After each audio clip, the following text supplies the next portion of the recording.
سامعین ناظرین السلام علیکم، آداب، نمستے۔ انفیکشن کنٹرول سوسائٹی کے صحت.نیٹ چینل سے ڈاکٹر حسن نواب آپ کا میزبان آپ سے مخاطب ہے۔ آسان زبان میں معلومات کے لیے، طبی معلومات کے لیے ہم آپ کو معلومات دینا چاہیں گے۔ لو بلڈ پریشر کیوں ہوتا ہے؟ لو بلڈ پریشر کے بارے میں ہم معلومات دینا چاہیں گے۔ بلڈ پریشر اس طاقت یا قوت، فورس کو کہتے ہیں جو خون جسم میں دوڑنے کے دوران خون کی نالیوں پر ڈالتا ہے۔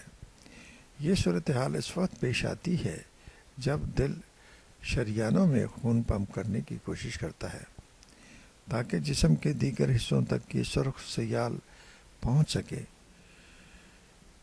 جیسا کہ آپ کو معلوم ہے کہ یہ سرخ سیال بلڈ جسم کے ہر حصے میں پہنچ کر نیوٹریشن پہنچاتا ہے اور آکسیجن پہنچاتا ہے اور ہر سیل کو، ہر جسم کے حصے کو طاقت فراہم کرتا ہے، جس کی وجہ سے انسان کی زندگی قائم رہتی ہے۔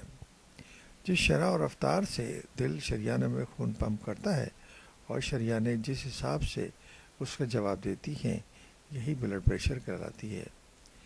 بعض لوگ ہائی بلڈ پریشر میں مبتلا ہوتے ہیں۔ ہائی بلڈ پریشر کے بارے میں کافی مضامین آپ کی سماعت کے لیے پیش کیے جا چکے ہیں، لیکن لو بلڈ پریشر کے بارے میں ہم آپ کو معلومات دے رہے ہیں۔ لو بلڈ پریشر یہ وہ صورتحال ہوتی ہے جب شریانوں میں خون پمپ کرنے کی طاقت بہت زیادہ بڑھ جاتی ہے، یعنی کہ اس کو ہائپر ٹینشن کہتے ہیں، اور اسی طرح اس کے نتیجے میں آخرکار صحت کے سنگین مسائل جنم لیتے ہیں۔ تاہم کچھ لوگوں کے لیے صورتحال اس کے بالکل برعکس ہوتی ہے۔ یہ مخصوص افراد جس کیفیت میں مبتلا ہوتے ہیں اسے لو بلڈ پریشر کا نام دیا جاتا ہے۔